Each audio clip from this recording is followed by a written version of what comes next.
13 साल से कोमा में पड़े गाजियाबाद के हरीश राणा की कहानी आज पूरा देश जानना चाह रहा है। आखिर हरीश राणा के साथ हुआ क्या था कि वो 13 साल से कोमा में था। आपको तो पता होगा, सुप्रीम कोर्ट ने एक बड़ा निर्णय दिया। ये निर्णय हरीश राणा जो 13 साल से कोमा में था, उसकी इच्छा मृत्यु के लेकर था। हालांकि कई ऐसे मामले भारत में आए हैं जिसमें इच्छा मृत्यु को गैरकानूनी बताया गया है, लेकिन ऐसी क्या वजह थी कि हरीश राणा को इच्छा मृत्यु मिली है, और वाकई में ये इच्छा मृत्यु है क्या? पहले इसे कंसेप्ट को क्लियर आज करना है। नमस्ते, मेरा नाम दिव्यांश है और आप न्यूज दस्तक देख रहे हैं। आपको तो पता होगा कि सुप्रीम कोर्ट ने हाल ही में एक बड़ा निर्णय सुनाते हुए गाजियाबाद में रहने वाले 13 साल से कोमा में पड़े एक युवक हरीश राणा को इच्छा मृत्यु दे दिया। ये इच्छा मृत्यु है क्या, ये चलिए आज आपको समझाना है। तो फिल्म गुजारिश अगर आपने देखी होगी तो समझ गए होंगे कि क्या होती है इच्छा मृत्यु। एक सामान्य मृत्यु होती है, एक इच्छा मृत्यु होती है। सामान्य मृत्यु यानी जब आप 100 साल की उम्र पार कर लिए, आपकी डेथ हो गई, तो उसे सामान्य या प्राकृतिक मृत्यु भी कहा जाता है।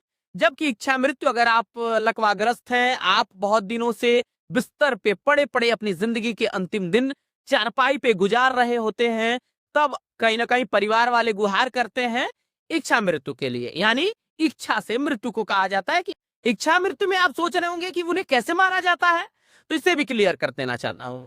तो आपको हम आज ये बताएंगे कि जो हरीश राणा को इच्छा मृत्यु मिली है, दरअसल वो कैसे उनकी मौत होगी। आप समझ चुके होंगे कि इच्छा मृत्यु उन्हें मिल चुकी है, लेकिन उनकी मौत कैसे होगी अब हम बताते हैं। दरअसल उन्हें इच्छा मृत्यु मिला है, लेकिन वो इच्छा मृत्यु निष्क्रिय इच्छा मृत्यु है। अब आप सोच रहे होंगे इच्छा मृत्यु कितने तरह की होती है? 2 तरह की है वो। पहला तरीका जिसे सक्रिय इच्छा मृत्यु कहा जाता है, या इसे इंग्लिश में कहा जाए एक्टिव इंथोंसिया कहा जाता है। इसमें क्या होता है, जो मरीज रहता है उसको डॉक्टर या नर्स या उसके परिवार वाले इंजेक्शन दे देते हैं, जिससे उसकी मौत हो जाती है। इसे एक्टिवथेंसिया या सक्रिय इच्छा मृत्यु कहा जाता है। कई कई ऐसे देश हैं जहां पर इसे वाकई में बैन किया गया है। बैन करने का इसलिए है क्योंकि मरीज तो जानता नहीं है कि उसकी मौत हो जानी है, उसे इंजेक्शन दिया जाता है या दवा दी जाती है जिसकी मौत हो जाती है, तो उसे हत्या की कैटेगरी में किया जाता है। इसे लेकर बहुत सारा विवाद है। दूसरी तरफ हरीश राणा को निष्क्रिय मृत्यु मिला, इच्छा मृत्यु मिली है। इसके तहत क्या होता है ये भी बता देता हूं। निष्क्रिय वाले में ये होता है कि आपके परिवार वाले या घर वाले वो दवा से या वेंटिलेटर से उसे हटा देते हैं, अचानक उसकी मौत हो जाती है। कि कहानी क्या है ये भी आज इस वीडियो में मैं आपको बताने वाला हूं। दरअसल हरीश राणा एमबीबीएस की पढ़ाई करने वाला दरअसल हरीश राणा इंजीनियरिंग की पढ़ाई करने वाला एक होनहार छात्र था। एक दिन क्या हुआ, वो स्कूल के छत पे जाता है, अचानक 4थे मंजिल से वो गिर जाता है।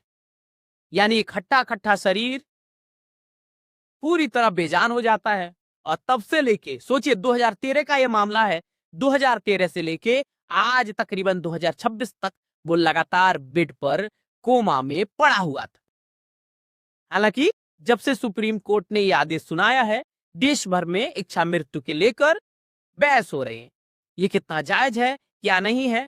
हालांकि इससे पहले भी कई केस दायर हो चुके हैं सुप्रीम कोर्ट में, लेकिन भारत में ये पहली बार है कि इच्छा मृत्यु को मान्यता मिली है।